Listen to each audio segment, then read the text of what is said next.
Aya waliullah nu biasa we teu ciri jadi wali ku batur. Mun nyeri ceurik teu dahar nyeri beuteug geus muncuk batur wah tambah wali nya kitu. 12 tahun wali mah terdahar. Jadi ngahaja dihalangan ku sifat kamanusiaan nu biasa.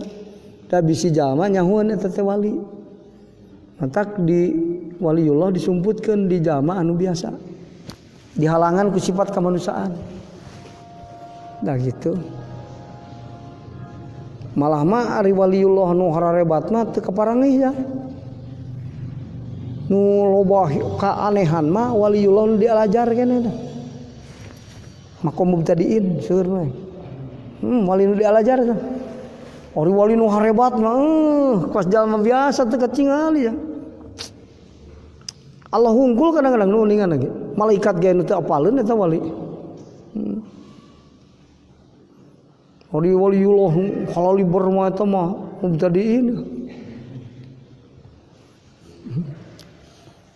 Matak ciri walima lain ngapu-ngapak sancang.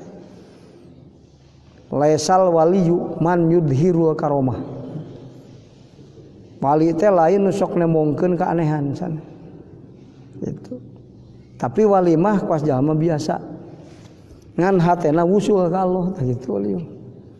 Jadi tingkat kawalian mah sanes siber ngapu-ngapak sancang, saukuran wusulna.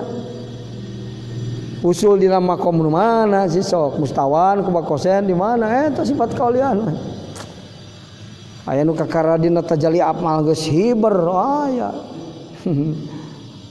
sok kapitna nu kitu mah seueur Balam ge banyi dibikeun ka anjing ngaran kitu